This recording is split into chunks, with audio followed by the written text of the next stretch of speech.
Bonjour.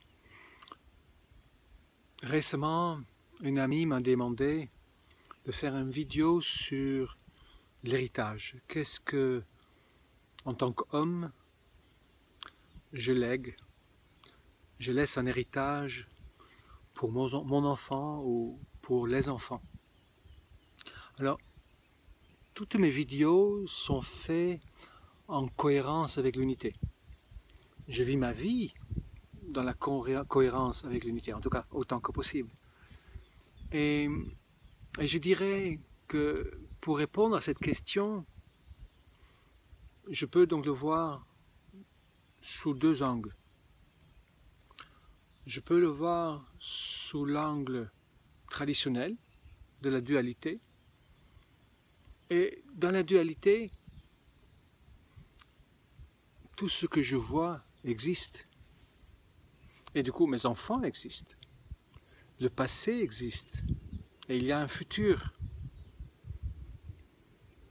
Et il y a des fantômes, des esprits, un monde visible et invisible. Et il y a en fait tout ce qu'on connaît avec toutes ces facettes qui existent dans le monde de la dualité. C'est propre à la notion de dualité. Dans la notion d'unité, rien n'existe.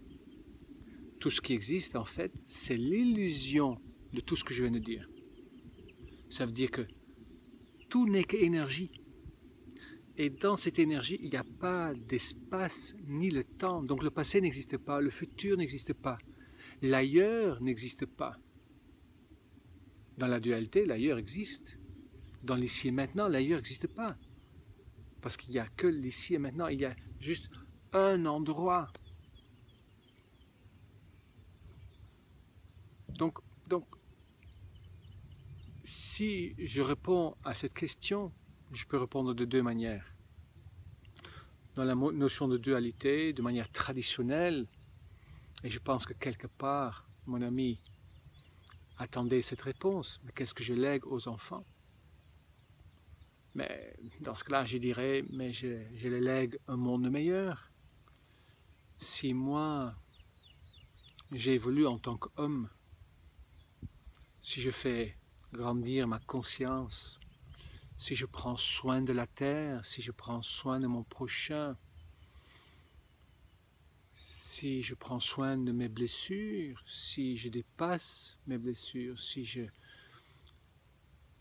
règle mes histoires avec mon père, avec ma mère, avec mes voisins,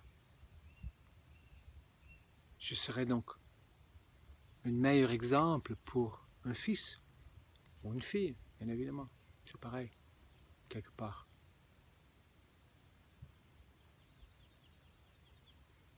Dans ce cas, qu'est-ce que je lègue? Je dirais, c'est comme dans dans une construction. Mais j'aurais fait un parti et je permettrais à la génération suivante de ne pas avoir besoin de faire le même chemin, mais de commencer un peu plus haut. Et si eux ils font la même chose, ils permettent un peu plus haut. Et c'est comme si dans cette construction, on va tous un tout petit peu plus loin. Et même dans une notion spirituelle, que j'appelle un peu ancien, on peut s'imaginer que, oui, spirituellement, il y a une construction qui peut se faire, qui peut s'imaginer, qui se passe comme ça. Ça veut dire que chacun apporte quelque chose dans le grand tout qui permet de faire avancer le grand tout.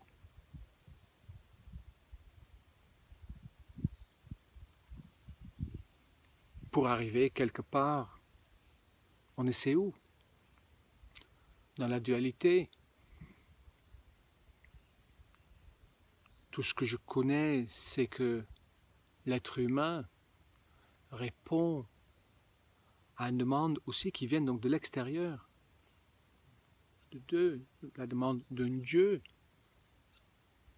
ou à une puissance supérieure qui voudrait que j'aille quelque part, que je fasse quelque chose. Si je fais cette chose, j'arrive au paradis. Et si je ne fais pas cette chose, j'arrive à l'enfer.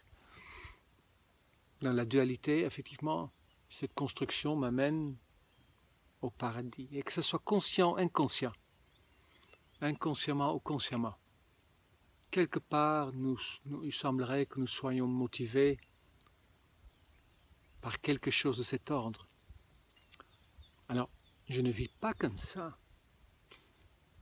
Je ne vis pas avec cette notion d'être surveillé par quelque chose qui me pousse à avancer pour aller quelque part. Je ne me sens pas responsable de l'éducation des enfants. Dans la dualité, ce serait le cas, puisque je pourrais prendre dans la dualité mon rôle d'éducateur très important, puisqu'effectivement, je dois léguer quelque chose pour que l'enfant va plus loin,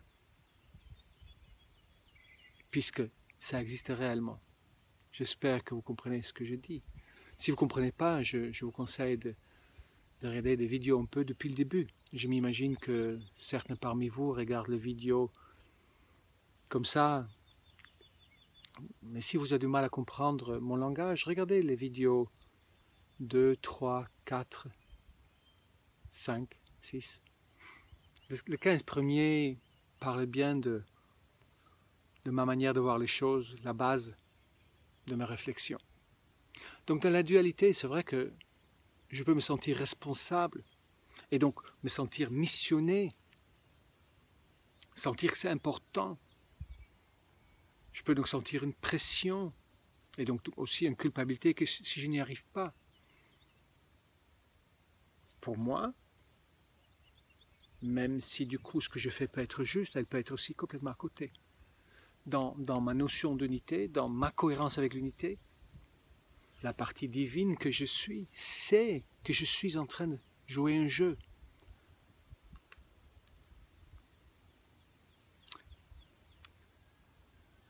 Si je joue le jeu en oubliant que c'est un jeu et je m'identifie trop à ma personne, je me perds dans le jeu.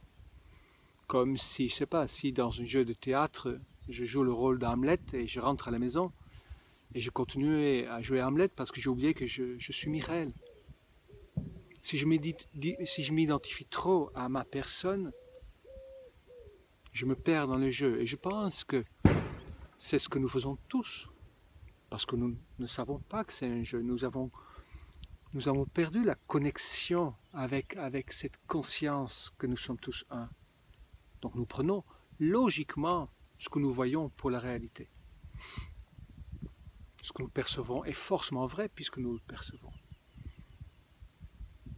Donc si je m'identifie trop à mon identification, je me perds dans le jeu. Si donc je me perds dans le jeu, c'est ce qui se passe déjà. Par contre, si je suis conscient que ce n'est qu'un jeu, et du coup je dis, mais puisque c'est un jeu, je choisis de ne pas le jouer, et je me mets quelque part dans une grotte, ou je résiste complètement, ou je vais ailleurs, ou je me sors complètement de l'existence, comme certains le font, en tant qu'ermite, ou va savoir quoi. C'est pas le but non plus. Le but, mon avis, c'est de jouer le jeu, selon les règles, et de jouer le jeu, de vivre le jeu, mais de ne pas s'y identifier, pour jouer au mieux et de voir comment les choses changent, voir se développer la transformation autour de nous et à l'intérieur de nous. Et à partir de là, et j'ai pris du temps pour y arriver, si je prends cette manière de voir les choses, mais je lègue absolument rien, puisque je suis le tout, chacun d'entre nous est une manifestation de tout, et vous n'existez pas de mon point de vue dans la réalité, comme mon téléphone n'existe pas, et ce lieu magnifique où je suis n'existe pas non plus. Et dans ce cas, je lègue rien. La seule chose, ce qui se passe, c'est que dans mon intention de jouer le jeu, et de mon point de vue, on joue le jeu pour vivre l'expérience de qui nous sommes vraiment, c'est-à-dire Dieu, l'eau, pure énergie. Donc notre intention, ce serait de vivre notre état de Dieu sur terre, d'y arriver en tout cas, de vivre le chemin. Dans cet enjeu du jeu,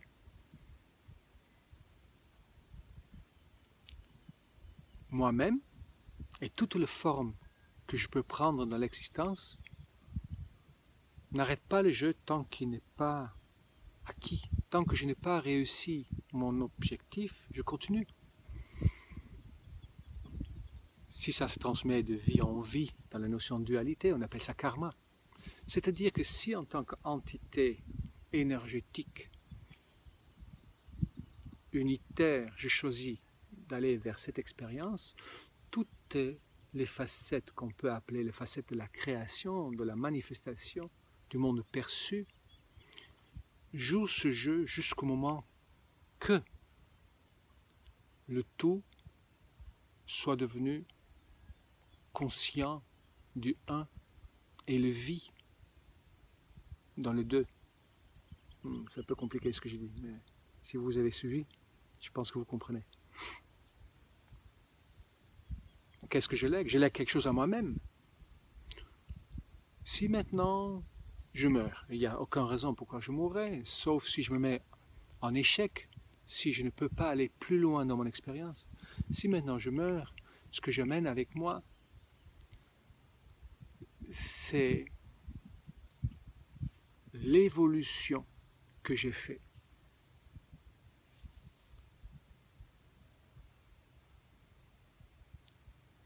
L'évolution réelle. Et l'évolution réelle se mesure à ce que le monde autour de moi est devenu.